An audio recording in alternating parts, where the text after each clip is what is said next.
Hello, welcome to AllCBTs once again. My name is David, and today we'll be looking at this special English past questions for IJMB exam for this year 2025. So stay with me through this ride. It's promising to be a very interesting and educative time. I'll be right back.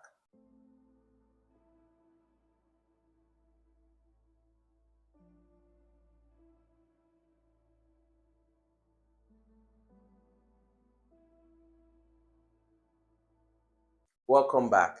Now we'll be looking at IJMB Proper English for the 2025 exam. That is the top likely questions that you are to encounter in IJMB English exam for this year. So make sure you pay attention and you follow through, okay? Then if you have any question, you have complaints or you don't understand, you can use the comment section to reach me. Make sure that you are subscribed because right here we have, I think, just paper 1 and paper 2 that I prepared, but you would also be having other, that's paper 3, and I will also be doing another video as a follow-up to this particular one. So let's go straight way into it. The first one, paper 1, which will comprise of your essay, your comprehension, and summary. So paper 1 will always comprise of essay, comprehension, and summary. And then I have basically called essay the section A, which is essay writing. This one you have to do a lot of writing, but I just picked the likely subjects or topic that you will be requested or required to write on. Then I made one line paragraph explanation, no, just one sentence explanation of how your answer should be, or an idea of what your answer should be, or how you would expand on that simple idea. So let's look at some of the essay writings that you could be asked, okay, in IJMB 2025. Now we have 4 here. You see an instruction. Always mind the instruction. The instruction for your essay writing here is answer 2 out of 4. So you are given 4 questions to answer 2. So you have to take the 2 that you are most or you are more comfortable with. So let's see some of the questions. Number 1, social media hinders more than it helps education. Discuss. So you are asked to discuss this. Social media hinders more than it helps education. In other words, social media hinders education more than it helps education. So first of all, you need to explain what social media is. Then you need to explain the benefits of social media. Then generally we can accept, everybody can accept that social media to a level is good for all kinds of ages. Then if you are for or against, if you are for, you would major on for and go right deep into it to explain why it helps education, okay? But if you don't like the idea, if you are not in supportive of the idea, despite the fact that you have explained that it's good, social media is good, you will now go in depth on why you think it hinders uh it it hinders more than it helps education. Although the theme is straightforward, you have to talk on why social media hinders more than it helps education. You can still choose a side that you belong or that you want to major on. You understand? So I gave just a sentence here. I said social media distracts but also provide resources. So this is like your opening paragraph. I'm going to explain what social media is, then I'm going to go into why I think social media distracts. If I have case study, I can present my case study, examples, I can present that. And then I would also definitely want to state the resources that social media provides. For example, look at the way you are reaching out. Maybe probably you are watching this on Facebook or on TikTok or on YouTube. You know, it has provided this kind of learning resource for you. So we will not call this a bad one, right? So that's some of the advantage of social media. So you have to look at both sides and in-depthly. Then you have another question here. Describe a time you overcame failure. This is a narrative essay. Describe a time you overcame failure. So you have to narrate. You can swap description for narration. So describe a time you overcame failure. Then you have another one. Describe challenge, action, and outcome. Reflect lessons learned. Okay, so it's just a breakdown of this. So you have to describe the challenge you faced, the action you took, the outcome of that challenge or that problem you faced or that failure you faced, and the lessons you learned. So break down this theme, you will have enough to write on. But make sure you don't have meaningless paragraphs or meaningless sentences. It doesn't have to be so long, it can be brief and short, except you are asked to keep up to a certain amount of words. But if you are not asked to keep up to a certain amount of words, the shorter it is actually most of the time, the better, right? So then you have another question 3. Environmental awareness should be taught in schools. This one is an argumentative essay. So you say, okay, I'm going to support this motion or I'm going to oppose. So you choose sides and first you introduce the importance of environmental education. Is it important or not? Of course it is. Then you structure your points and decide if you want to be pro or against. And then you summarize and you conclude with a call to action. Meaning, if you are for the motion, what should the government do better, or what should stakeholders do better? What should communities do better? If you are against, same way. Alright, you understand? Never discuss a problem without a preferred solution. Otherwise, you've not made any point. Good. So question 4, write a descriptive essay about a peaceful place. So for this one, is a descriptive essay, as you can see there. You need to take the reader or the examiner on a journey, on an imaginative journey. So you are not just writing, gathering words together. You may write it like a story. You describe, oh, the place was colorful. On the entrance into the place, there were this and these hangings by the wall. You know, the examiner is imagining as he or she is reading your paper. So that's what this is. So use sensory details, imagery, mood, conclude with emotional impact. Wow. So that's, you've got to take 2 out of these 4. Okay, to answer. Then let's go to section B. Section B is on comprehension. You know, the first one I said essay, the next one comprehension. Now comprehension also, you'll be given 6 questions. You have to answer 4 out of those 6, 4 that you are comfortable with. Now you will be given the passage for the 6 of them. Okay, then you have questions like this. So I just made some questions that you would have. For example, when you are given a passage now, you would have a question like, summarize the main idea from this passage. Okay, so give us what's this passage about in brief. Then what does the phrase such and such symbolize? So they give you a phrase. What does it mean in context with the passage? Then you have something like this. Identify 2 rhetorical devices used. Metaphor and alliteration. So they may not even give you this. They may just say identify 2 rhetorical devices used, or they may say used in such and such a paragraph, right? And then infer the author's attitude. Okay, throughout the writing, what's the author's attitude? Do you understand now? Let's see some more. We have, why is this or that emphasized? In the comprehension that you've been given, why does the author emphasize on this? The examiner, which is IJMB, is trying to tickle your brain to see if you really understand. You know the purpose of all these exams is not just to have grades. They are trying to rate your intelligence and see if you understood what you've been taught in secondary school. So rewrite a given sentence in active voice. We'll give you the sentence. Or they say rewrite the last paragraph in active voice. Probably it was a reported speech or a passive sentence or statement. Then you need to rewrite it in active. Okay, so that's that about that. We move on to section C, summary writing. Okay, now this is still in your paper 1. Now you have it. You have answer 1 out of 2. You may have 2, you may have 4, you may have 3, maybe 2 out of 4. I don't know how it's really going to be this year, but this is usually the template. Question 1, summarize a 200-word passage on climate change in 60 seconds. They may give you the passage, or you may have to be the one to come up with the passage. You can summarize the passage in 60 words. Most of the time when they are saying 60 words, it doesn't mean that you're going to count word for word, because the marker definitely will not count word for word. It just means that it should be short, brief, and poised, accurate. Do you understand?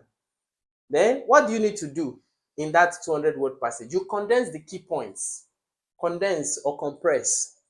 Okay? What simply cause, effect, solution. Do you understand now?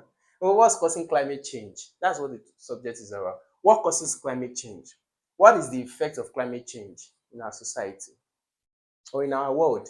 What are your solutions to climate change? So simple. The cause, the effect, and the solution. Make sure you are objective. You never sway away from objectivism. And then you have the second one. Summarize a 250-word passage on youth empowerment in 70 words. So the passage may be given you, or you may have to write the passage and do a summary. 70 words. Okay, so that's that about that. And then now we come to paper 2.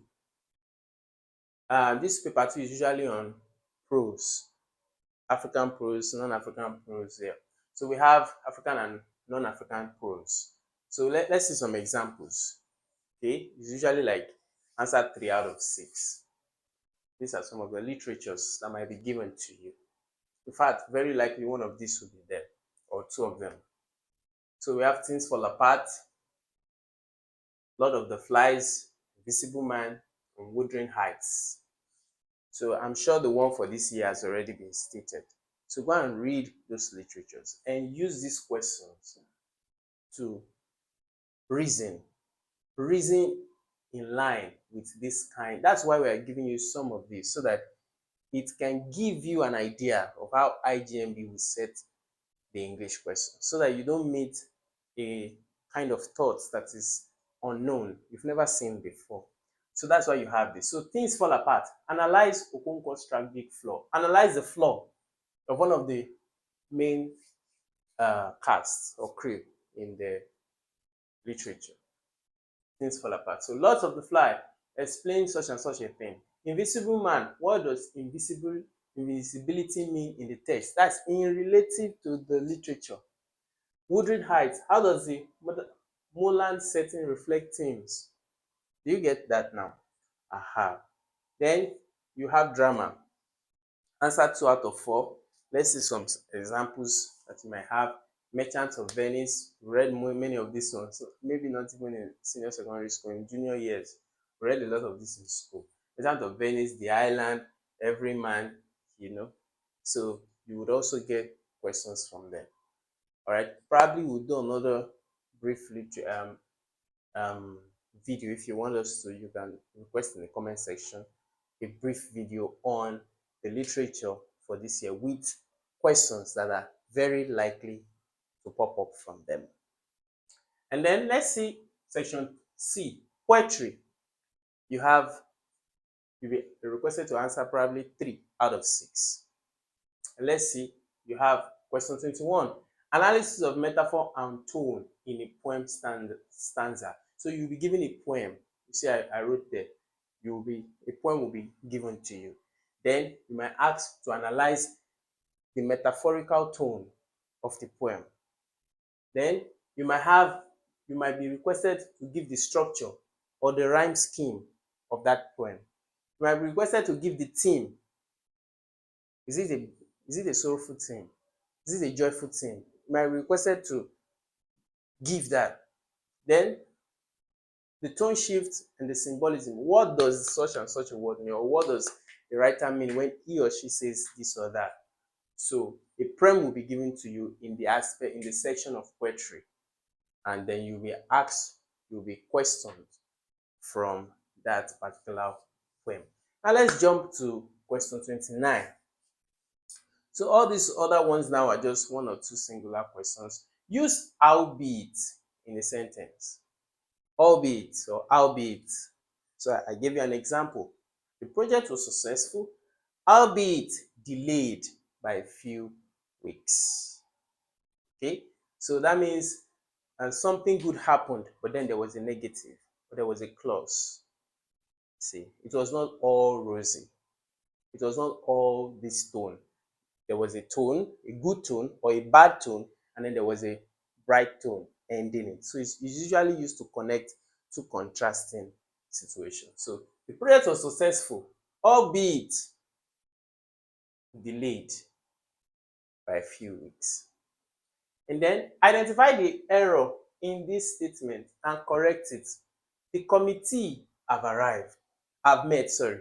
The committee have met. So what's the error here? The error is subject verb agreement. They don't agree. The committee is a number of people. So when it says the committee, it's talking about several persons. The verb there should be has. So you say the committee has met. So you have several ones like that. Identify the error and correct it. Committee has met. Then we have form the adjective from perturb. Definitely perturbed. So perturbed. This is a simple one. Then 32. Rewrite passive to active. The book was read by the students. This is almost like, passive voices are always like reported voices, almost in third person conditional or third person statements. So the book was read by the students. And what would be the active? Okay, the student read the book. So you have statements or sentences as that, and you have to change them. Probably to be rewrite these active sentences to passive.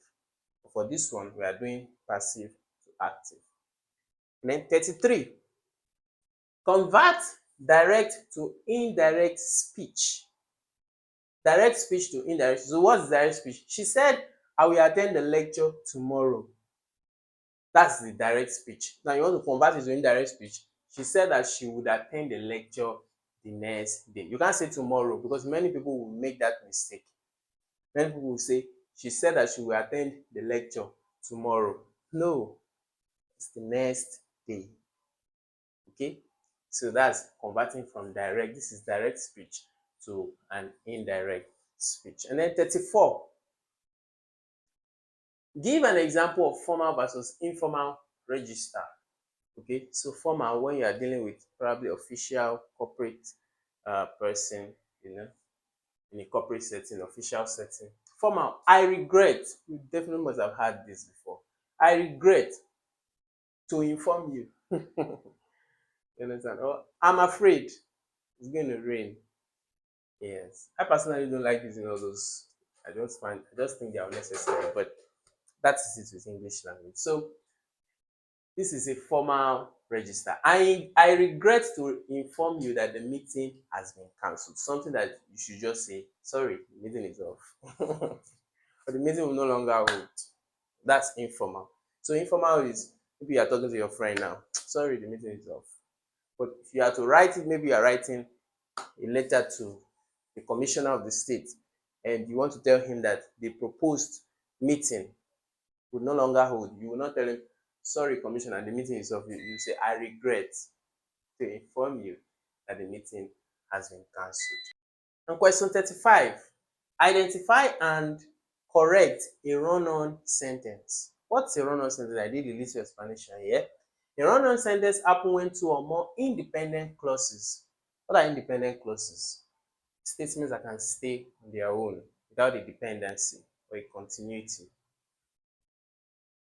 A run-on sentence happens when two or more independent clauses, which are complete thoughts. So another word for a sentence that can stay on its own is complete. It's a complete thought.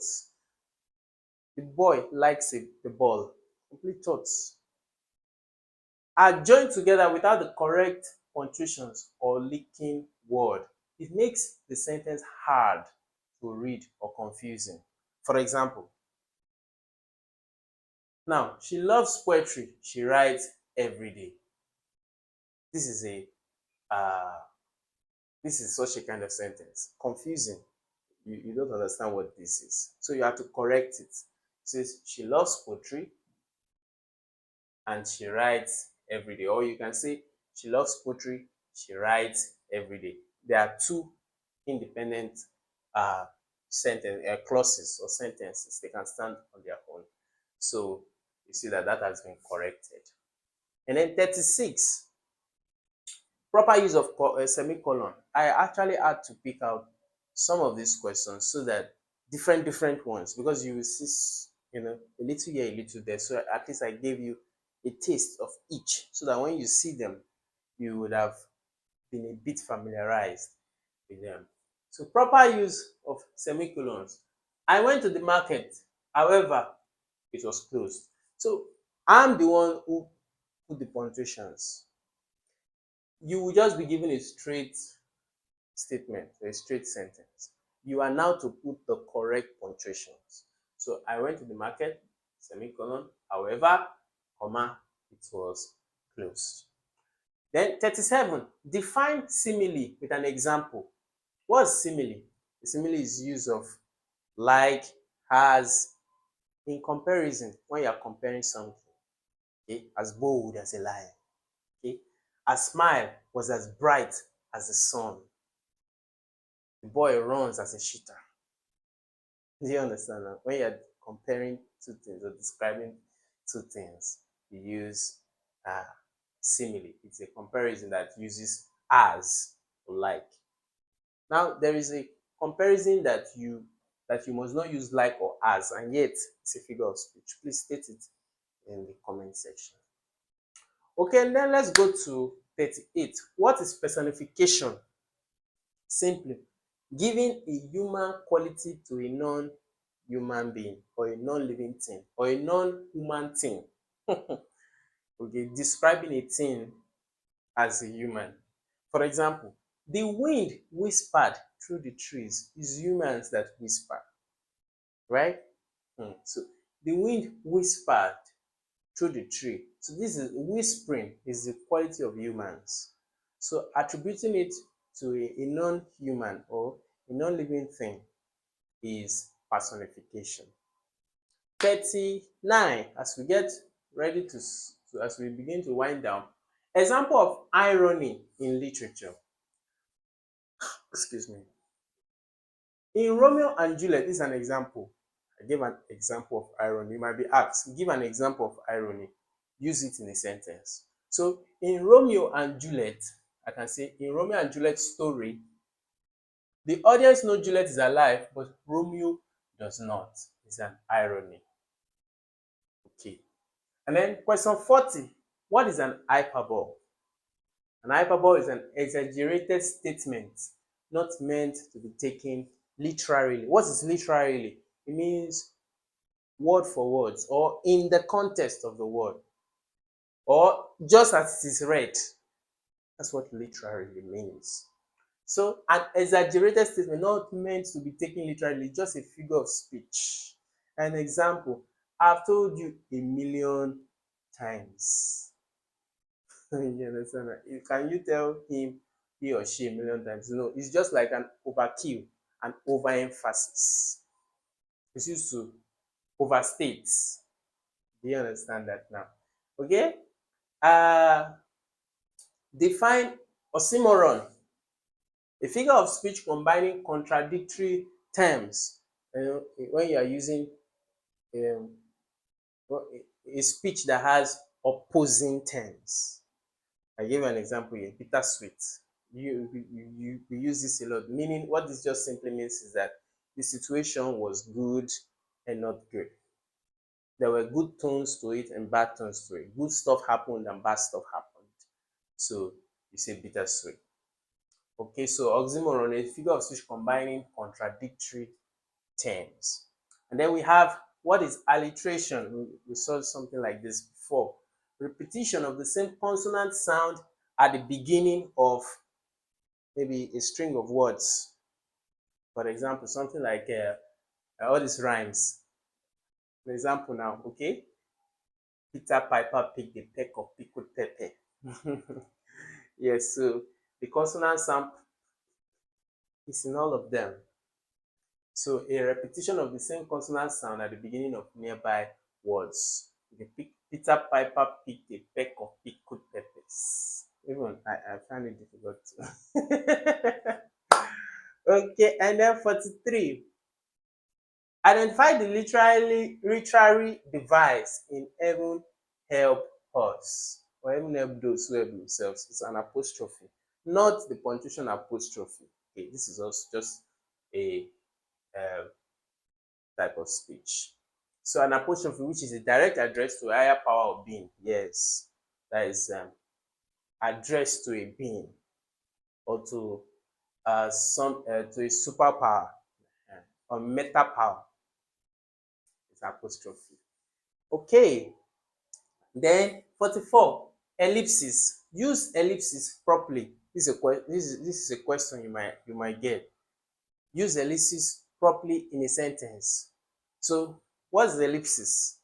An ellipsis is a punctuation mark made of three dots. You have seen it a lot. Okay, three dots. And what does it signifies? It is used to show that some words have been left out of a sentence, a pause in thought or speech. Probably I was making a thought, then I had to pause. A sentence trailing off or left unfinished. For example, see, I wasn't sure what to say, so I stayed silent. So I wasn't sure what to say, so I stayed silent.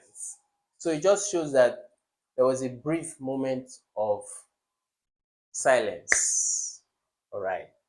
Now 45, which is the last one we have for this particular video, define euphemism. You've seen this one too a lot in secondary school. A mild or indirect word used to replace one that may be harsh or unpleasant. Euphemism is taken from the word ephemeral. Okay, so it's a mild word that you use to replace something grave or something serious. You don't want to you don't want to express the severity of that word because it will cause more pain, okay, or cause more joy, as the case might be. So you use something milder. For example, we will often use passed away. We use things like gone too soon. We use words like call to glory. Instead of just saying she died, we use words like kick the bucket. Those are ephemeral words. They are used to reduce the effect, the potency of words. So I hope you enjoyed this because I actually did. If you did, make sure you say I did in the comment section and smash the subscribe button. Okay, make sure you turn on notification because we are releasing more updates on the IJMB exam. And if you check the channel, you will see that we've also done several other videos covering the IJMB exam test for 2025. I will see you in the next one. Bye.